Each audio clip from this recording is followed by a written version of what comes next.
Autumn is my favorite time of year, and Halloween ranks with Christmas in terms of my most beloved holidays. You get to carve pumpkins, pig out on junk food, dress up, and watch terrifying movies. This is to say nothing of October itself, with its pumpkin patches and vividly colored leaves. Though the sun is warm, the air is chilly and brisk, biting into your bones.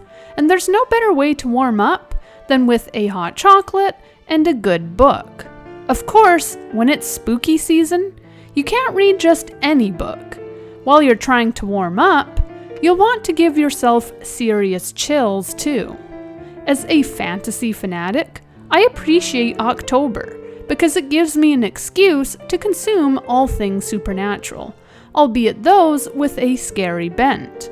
While I love fantasy of all kinds, I've also enjoyed horror in my time, with Stephen King being a primary contender. As such, I have several recommendations for you if you're looking to read something terrifying this October. From classic literature to vampires and witches, there should be something for everyone on this list. Beyond the genre of horror, nothing ties these books together but my own love for the stories. Vampires appear on the list more than once, being a favorite of mine, but so do evil paintings and incest-loving witches. Not every book on this list will be for every reader, with the works of Anne Rice promising to be especially disturbing if you're sensitive to certain subject matter. But if you're looking to be scared, unnerved, or disgusted, these are the books I personally have to recommend. Before we continue, I'm Riley and this is Otherworldly Fiction. On this channel, I rant about fantasy books, discuss characters and lore, offer my bookish opinion, and share the occasional writing advice. If any of that sounds like your cup of pumpkin spice, hit that subscribe button. Posts are on Fridays. This list will be divided into 2 parts, with 5 on each. There's gothic family drama and adolescent vampires. But be warned that all stories have a supernatural component. If you're looking for straight thrillers or psychological horrors, these books, while containing those elements, are all paranormal. With that out of the way, here are 5 books you should read this October. Number 1. The Vampire Chronicles. What's great about Anne Rice's books is that you can read as many or as little as you'd like. If you're a die-hard vampire nerd, you can easily read Interview with a Vampire without touching the rest of the series. While loosely connected, building a rich history and cast, most of the stories function well as standalones or duologies. There are rarely big cliffhangers at the end of her books, save for book 2, and the stories aren't action-packed. Instead, they are more character-driven, exploring the questions and feelings her vampires must grapple with. Interview with a Vampire is a notable staple, not only of vampire canon, but of the horror genre. Our hero is Louis, the sensitive vampire who hesitates to take human life, and asks himself repeatedly what meaning his life has. Where did vampires come from? How did the species start? And where does Louis now fit into the world? When it comes to books 2 and 3, those are the most closely connected, and rely on knowledge from book 1. If you try to read book 3 without reading book 2, you're going to be confused. That said, the first 3 books, which are often gathered into a collection, are considered the pinnacle of the Vampire Chronicles. Any of the books beyond them could technically be read out of order, as Anne Rice tends to summarize what has happened before, though a couple rely on the reader being familiar with the Mayfair Witches trilogy as well. I don't want this to turn into a Vampire Chronicles reading guide, which should be a video of its own. But if you're not an Anne Rice fanatic, it's perfectly acceptable to just read Interview with a Vampire. if you want a little more, I'd personally recommend reading the first 4 books, as beyond the first 3, which are usually included in a set, The Tale of the Body Thief is also fantastic, and unusually plot-driven for a Rice novel, though in a good way. As for the die-hard fans out there, the rest of the series is enjoyable too, though be prepared for some weird shit. While I liked all of the books, Rice isn't afraid to take them to some strange places. You'll get everything from Jesus to bird aliens, so don't say you weren't warned. The books Merrick, Blackwood Farm, and Blood Canticle also assume you've read the Mayfair Witches. So these entries are for the most devout readers of Rice. As a disclaimer, the series' main voice, Lestat, also goes back and forth when it comes to his religious beliefs, reflecting the author's own turmoil. If you're an atheist who would feel weird listening to Lestat obsess over a saint, or even a Christian who takes fault with the more atheist views of vampires like Marius, then these might not be for you, and that's valid. Number 2, Let the Right One In. Continuing with another vampire story, this book follows the journey of a vampire who is also trapped in the body of a child, and the human boy she befriends. My first experience with this book was the Americanized film Let Me In, which stays surprisingly close to the original, though some of the stranger or darker elements are softened or removed. Having loved the film, I knew I had to read the book, and I wasn't disappointed. Like the Vampire Chronicles, this isn't an action-packed story. There are moments of action, including a subplot where a poor woman struggles after being turned, but the story is mostly character-driven, exploring the relationship between the vampire Ellie and her human friend Oscar. Oscar is bullied, and Ellie comes to protect him from his attackers in a scene that's equal parts satisfying and gruesome. It should be noted that the story does cover some unnerving territory, such as the fact that Ellie's human protector, an older man, is also a pedophile. And while he never touches his charge, the implication is that he's turned on by her, being drawn to her simultaneous maturity and youth. It's not a big part of the story, but you have been warned. For someone interested in transgender stories, this book will either gratify you or piss you off. So again, do your own research before you read if certain topics are triggering for you. Personally, I loved this book. I loved the coming of age aspect, and Oscar's struggles, not only at school, but with his father, help to ground the story. The relationship he has with Ellie is sweet more than anything, despite the book's darker undertone, with the pair just acting like two 12-year-olds who have a crush on each other. There's a tragic implication, given that Oscar will eventually age past Ellie unless he is bitten at childhood too. But the story is otherwise hopeful, despite how gritty or messed up it can be. Plus, if you want the authentic film, the author, Lindquist, wrote the screenplay for the book, on which the Americanized version is based. If you liked Let Me In, Lindquist's version is even better, providing a great movie which is loyal to the source material and which includes elements removed from the American adaptation. Number 3, The Picture of Dorian Gray. The Picture of Dorian Gray is the oldest book on this list, having been published in the late 1800s. However, it is far from being forgotten, as it has since received more than one adaptation for the big screen. Following the story of the youthful Dorian, it is a story of corruption. If you've heard of redemption arcs, this is the opposite of that, as we trace Dorian's fall into sin over the course of the novel. It is a negative character arc, and the supernatural component is subtle. When we first meet Dorian, he is described as pure and unblemished. He's not perfect, being easily influenced by others, but he's young and has yet to participate in the world at large. Taken under the wing of Basil, Dorian is given a painting, one which will not only age on his behalf, but which will accrue all of the negative effects of anything bad he does.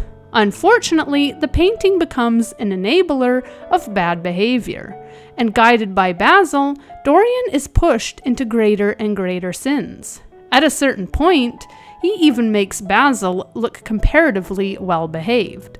Though particulars aren't always given, Dorian sinks as far as a man can go. He develops a horrible reputation, but those who see him are stumped, because his face is so pleasing and unmarked. Though he should be aging and growing hideous from everything he has subjected himself to, he looks innocent, though there's the slow horror as his painting, locked away, reveals who he really is. The portrait, as well as aging, grows disfigured. The face in the picture is described as cruel. Even the expression is unkind, to say nothing of the ruined skin or the damage done by Dorian's debauchery. The painting, as a window into Dorian's soul, becomes his great source of shame, and he's driven to do the worst when someone else stumbles upon it. Classic literature isn't for everyone, but this was one of those books I couldn't put down because of the well-written prose, and for modern scholars, there's the metaphor for homosexuality as well, with one deleted scene even including a confession from Basil that he has a romance of feeling for Dorian, though he's never been attracted to women. Given the struggles Wilde faced with his own sexuality, this subtext only adds to the story, though on the surface, it's a slow burn horror where the paranormal is more complementary to the psychological and spiritual horror, making for a scary twist on magical realism. Number 4, The Mayfair Witches. Returning to the world of Anne Rice, we have The Mayfair Witches. Now, when I recommend these books, I refer to the 3 main entries which comprise the trilogy: The Witching Hour, Lasher, and Telltales. Though mainly concerned with the long history of the powerful Mayfair clan, a group of mostly women who wield both magic and fantastic wealth, this is also a ghost story, as we slowly learn about the family's connection to the malevolent spirit Lasher. This series isn't for the faint of heart, as it's long, with the first book being 900 pages plus, with tiny writing. It's not something you'll breeze through in a weekend. Moreover, it's a slow burn, with the reader being doled out the family's history piece by piece. While the story follows the main character, Rowan, as she rediscovers the family she was estranged from, this is a story that jumps in time, going back all the way to the medieval ages, when witches, real or not, were burned at the stake. We follow the family generation to generation, encountering characters that are as fascinating as they are reprehensible. Even the so-called good guys in this book, whether they appear in the 1800s or the present, commit unforgivable acts, making for a story which follows intricately written anti-heroes. This book, beyond its length and slow burn manner, comes with a whole slew of trigger warnings. If you can't handle pedophilia or incest in sometimes great detail, don't read these books. The ghost is terrifying, and the history is fascinating, but you have been warned. A sprawling gothic family drama, which rattles all the skeletons in all the closets, this series is unlike any other I've read. It covers not only a detailed family tree, but offers lush world building as well, introducing readers to a new supernatural entity known as the Telltales, which comes with its own elaborate mythology. For those looking to be freaked out on both a paranormal and psychological level, this series doesn't disappoint, and isn't afraid to cross those lines, and then cross the lines past those. And the result is a story that's equal parts revolting and exquisite. like a Thanksgiving dinner coated in mold and served with nightshade-laced wine. Furthermore, there are also 3 books within the Vampire Chronicles which tie into the Mayfair saga. However, as they are a part of the Vampire Chronicles first, I have chosen to list them in that section. The trilogy functions on its own as a cohesive story without the add-ons, and if I'm being honest, I'm not entirely happy with where the Vampire Chronicles takes the characters, especially as regards one of my favorite characters, Mona. Going by my opinion, if you don't plan to read the Vampire Chronicles, then I'd suggest sticking to the primary trilogy. Number 5. Lizzys Story. This book is the unsung hero of Stephen King's collection. Though never listed alongside the likes of Carrie, It, or Firestarter, Lizzys Story is nevertheless one of my favorite books by King. In a previous video, I did a list of my personal favorite Stephen King books, though at the time I hadn't yet read this book. Therefore, I'll have to do an update as I continue to read King, as well as a proper review on this book. For me, this story was Peter Pan meets Stranger Things, with elements of psychological horror, family drama, and thriller thrown in for good measure. When I initially picked the book up, I assumed it was a thriller drama, as the opening chapters focus on Lizzie's late husband and the grief she still carries over his death. However, as the story progresses and we dip into Lizzie's history with her husband, we learn shocking secrets about not only his dysfunctional childhood, but about the magical world he could visit at will, Booyah Moon. Stephen King has always been great at placing the fantastical within the mundane, but Booyah Moon was on another level for me, because I wasn't expecting it. Fully immersed in the horror of the real world, the sudden addition of this paranormal place thrilled me, especially as we learned that Booyah Moon is of 2 minds. Offering both danger and sanctuary, this magical place is heavenly during the day and hellish at night, hence the comparisons to Neverland and the Upside Down. For me, Booyah Moon represents imagination itself, the wonders we can dream up as children, and the escape we can offer ourselves with such fantasies, but also the nightmares and horrible thoughts which come to haunt us at night. The imagination is both an escape and a prison.